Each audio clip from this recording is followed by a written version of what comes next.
Bien debemos discutirlo en la región. Muchísimas gracias.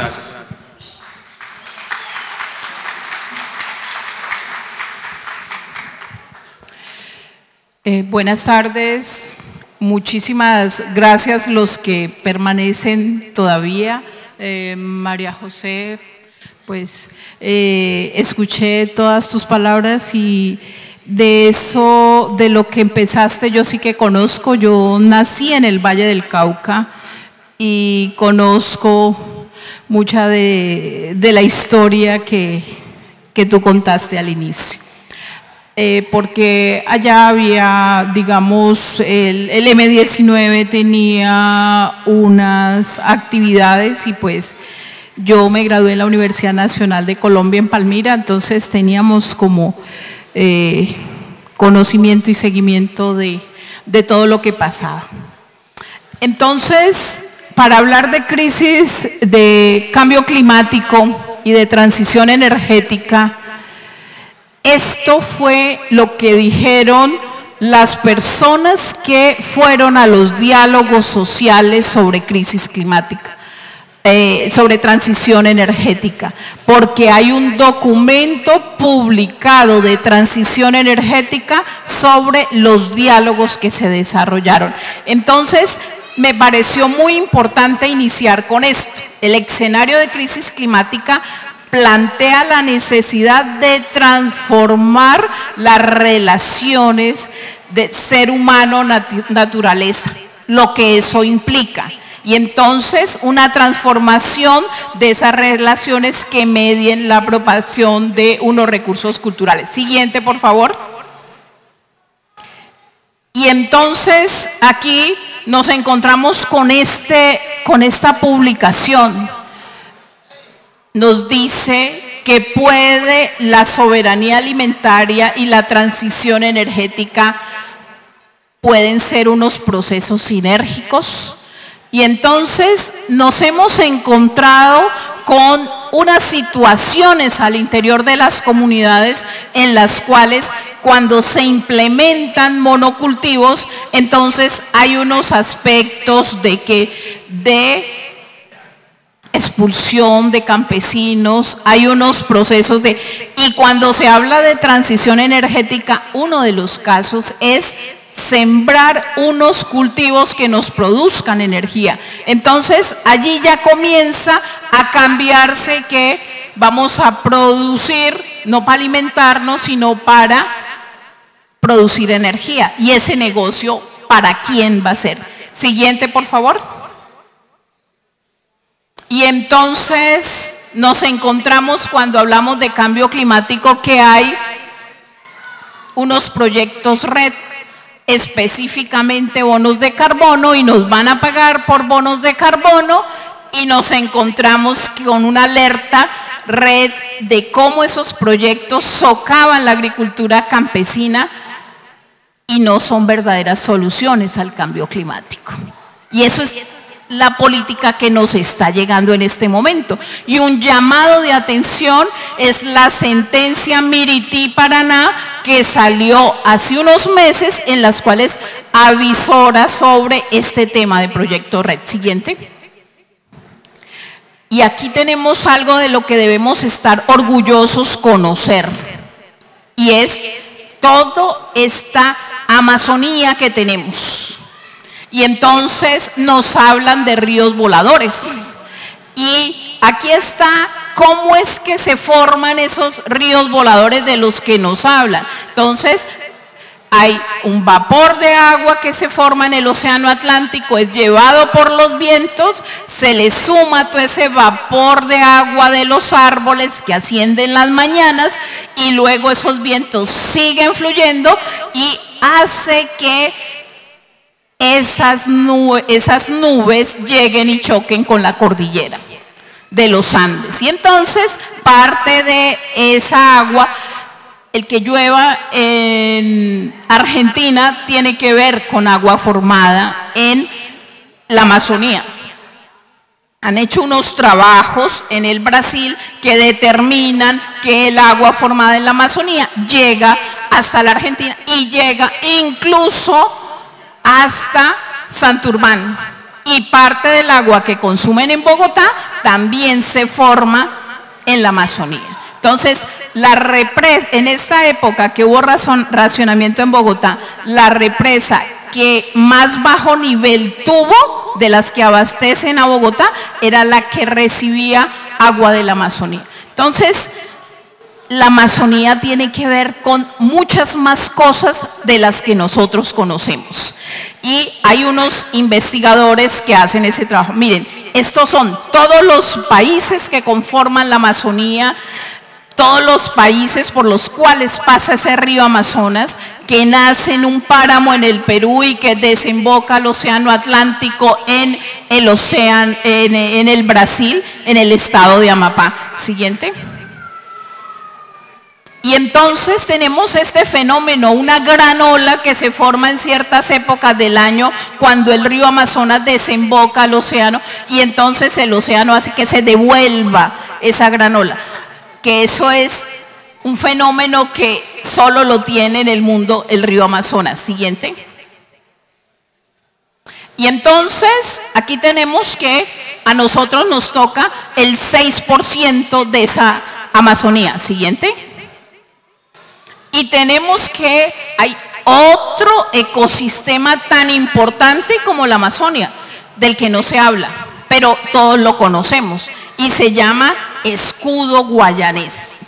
¿Y qué pertenece al escudo guayanés? Cañocristales, La Lindosa, Cerro Azul y Chiribiquete, que es patrimonio mixto de la humanidad. Patrimonio mixto, ¿por qué? Porque es patrimonio biológico y patrimonio cultural. Entonces, este ecosistema es de los más antiguos del mundo, formado casi cuando se conformó la Tierra. Entonces, ¿qué tenemos nosotros para cuidar? Un patrimonio de la humanidad, y tenemos los bosques más antiguos del mundo. La literatura llama a este territorio donde está Chiribiquete, donde está La Lindosa, donde está Cañocristales, lo llaman el bosque que es el bisabuelo de los bosques del mundo. Entonces tenemos que conocer todas esas potencialidades que tenemos, porque aquí lo que debemos hacer es conservar y proteger. Siguiente. Y aquí tenemos nuestro departamento del Caquetá, que tiene selva amazónica, lo verde, escudo guayanés, que es lo lila, y tenemos Andes, que es lo naranja. Entonces esos ecosistemas son fundamentales, ¿para qué? Para el desarrollo de la vida. Y la Amazonía tiene una característica estudiada por muchos investigadores que se llama una bomba biótica. Entonces, bomba biótica, ¿por qué? Por la diversidad que hay en el suelo de semillas, el agua que cae todo el año y las hace germinar, y después hace sol todo el año. Entonces aquí lo que tenemos es vida. Por eso es que un potrero se aísla y al cabo de un año ya tenemos árboles con alguna altura. Siguiente.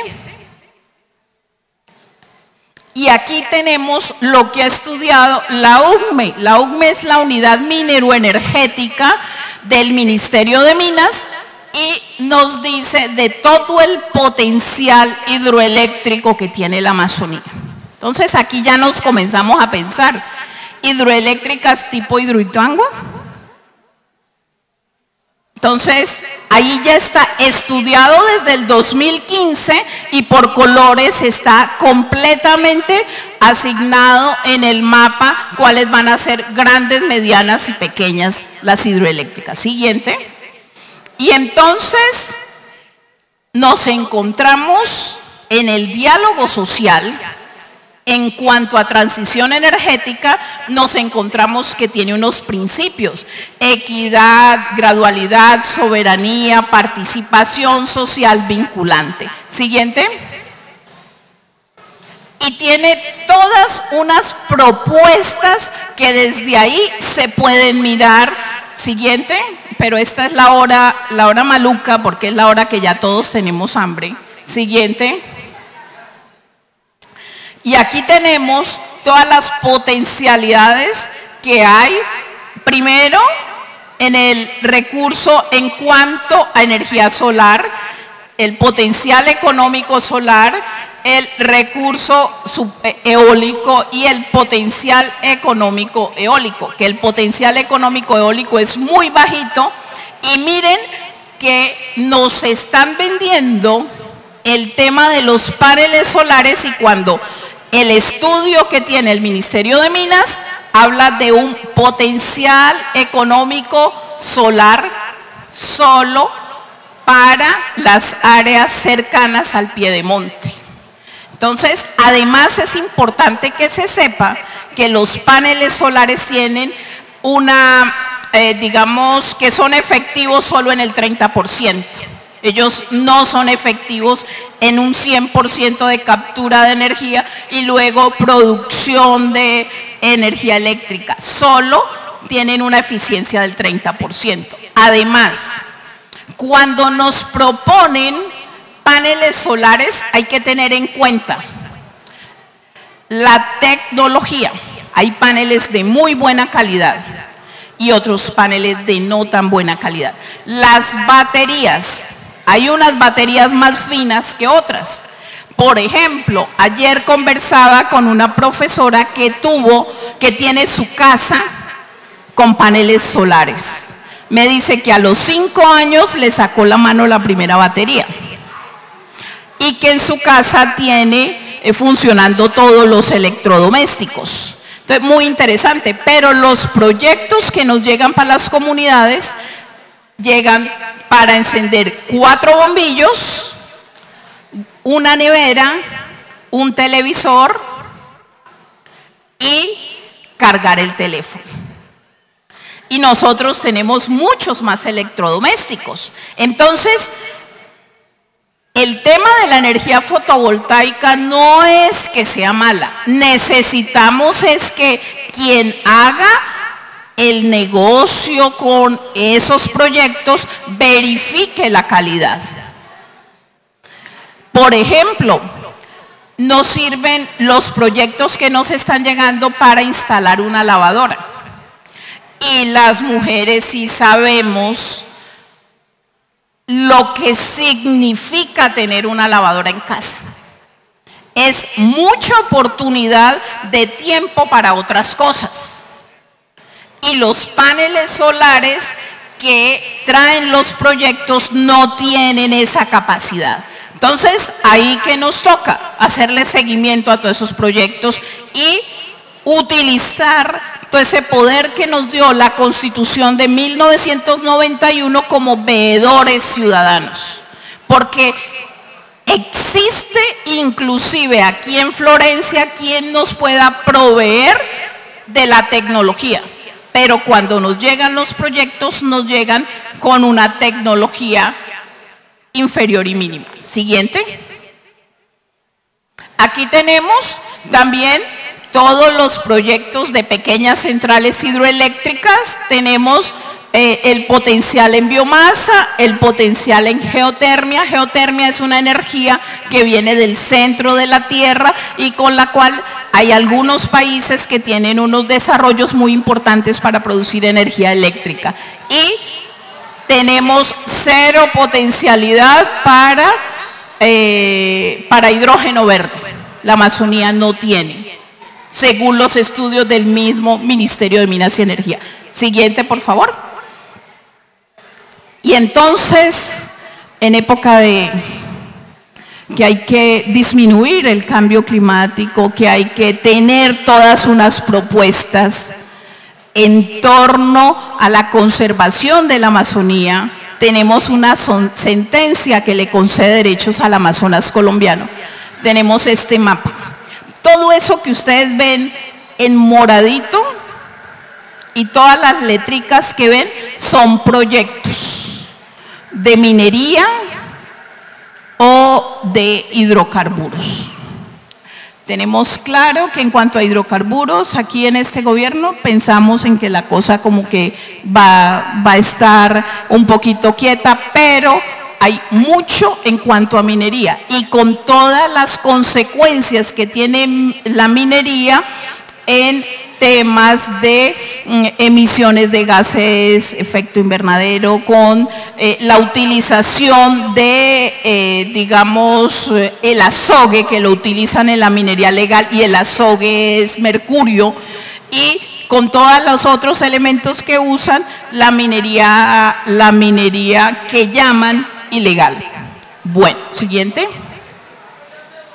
Aquí nosotros tenemos unas propuestas que ya funcionan. La gente que está en San Vicente conoce en Guacamayas y reconoce este motor que es de la pequeña central de Guacamayas, donde la gente tiene energía eléctrica desde hace 40 años. Y entonces la misma comunidad pidió repotenciación. Sí, hubo el proyecto de repotenciación y lo que le pusieron después no funcionó nunca, como en el 2006. Y todavía siguen trabajando con esta que tiene 40 años. Ellos pagan la energía a Electrocaquetá y todo el tema de, digamos, cuando tienen daños o eso, Electrocaquetá les soluciona. Siguiente, por favor.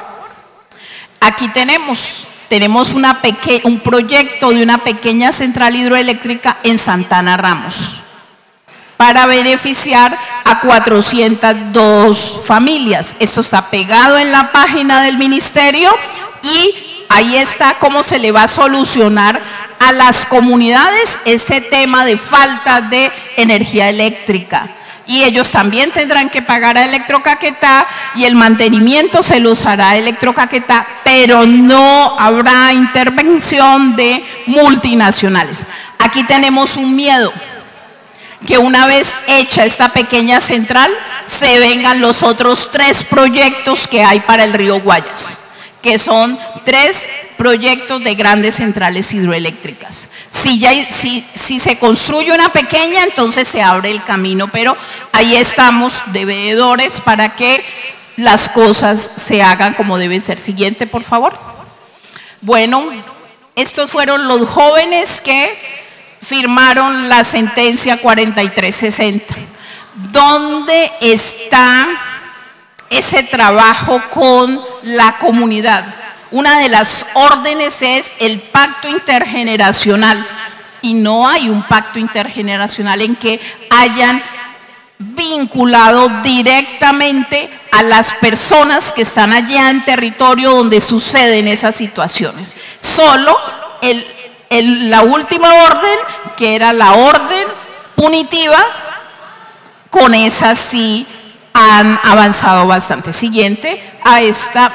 Entonces, aquí están los 17 objetivos de desarrollo sostenible. Entonces, cuando nosotros hablamos de transición energética, aquí tenemos que hay unos objetivos que le apuntan. O sea que si se hace el trabajo adecuadamente, vamos ayudándole al país que cumpla esas metas, porque en el 2030 va a ser evaluado con relación al cumplimiento de esas metas. Siguiente, por favor.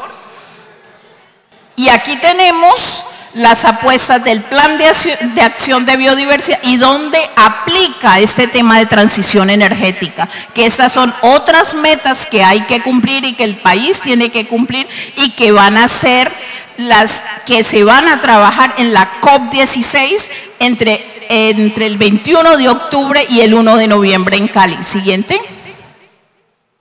Bueno. Aquí espero haberles dejado una inquietud sobre este tema de transición energética, pero lo más importante es lo que les voy a decir ahora. Esta página es el resultado de un trabajo en red con organizaciones de base social, y lo que aquí está planteado es el resultado de ese trabajo, y hay unas preguntas que tienen que ver con tema de transición energética. Esto se hizo con 18 organizaciones campesinas, indígenas y afro del departamento del Caquetá, entre Tropenbos Colombia y la Universidad de la Amazonía. Entonces, parte de ese trabajo está aquí. Resumido, lo hacemos llegar a las dependencias de transición energética del Ministerio de Minas y Energía, porque nosotros trabajamos por el mejor estar de las comunidades del territorio. Muchísimas gracias por la atención.